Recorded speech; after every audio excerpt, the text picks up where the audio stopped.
সকালে উঠেই দেখি শুভ্র সুন্দর সকাল, চারপাশটা একদম স্নো পড়ে সাদা হয়ে রয়েছে। মনে হচ্ছে যেন আল্লাহ স্বয়ং সাদা কার্পেট বিছিয়ে দিয়েছেন। কিন্তু এত সহজ না, এবার ক্লিন করার পালা, কারণ আমাকে তো ক্লিন করে কাজে যেতে হবে। আর স্কুল ইমার্জেন্সির জন্য বন্ধ দিয়ে দিয়েছে, সেজন্য স্কুলের চিন্তা আর করছি না।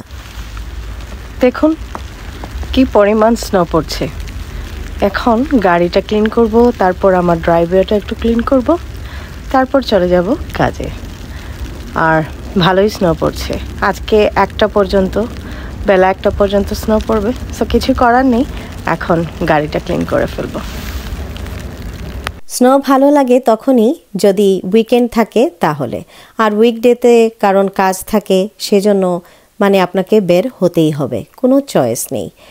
তাই আমার স্নো যখন শুক্রবারে রাতে পড়ে কিংবা স্যাটারডে সানডে হয়, তখন এত বেশি কষ্ট লাগে না। এবার আর কিছু করার নেই, স্নো পরিষ্কার করতে শুরু করে দিলাম। আর আমি আমার এই যে ঘরে যেটা ব্রুম আছে সেটা দিয়েই এরকম করে একটু স্নোটা সরিয়ে নিচ্ছি, কারণ এখনও শক্ত হয়ে বসেনি। একটার পর দেখা যাবে যে বেশি হয়ে যাবে, সেজন্য ভাবলাম যে না, আগে যতটুকু সম্ভব পারি একটু ক্লিন করে ফেলি, তাহলে খুব একটা বেশি পড়বে না। কিন্তু অনবরত পড়ছে তো, সেজন্য যতটুকুই ক্লিন করছি আবার দেখা যাচ্ছে স্নো পরে ভরে যাচ্ছে। তাই আপনাদের ভাইয়া আমাকে ফোন করে বললেন যে তুমি যাও, আগে গিয়ে কিছু একটু স্নো সরিয়ে রাখো, তাহলে তুমি যখন কাজে যাবে তখন গাড়িটাকে স্টার্ট করলেই স্নোটা মেল্ট হয়ে যাবে, খুব একটা বেশি তোমার কষ্ট করতে হবে না।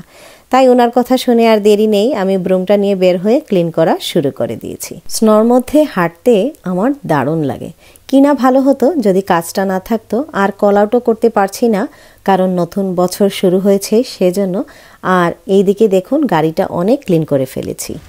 দেখলেন তো, কিছুটা ক্লিন করেছি, পুরোপুরি করতে পারিনি কারণ অনবরত স্নো পড়ছে। আমার দিকে তাকিয়ে দেখুন কীরকম স্নো পড়ছে। সো এখন যতটুকু পেরেছি ক্লিন করেছি, এবার একটু পরেই কাজে চলে যাব।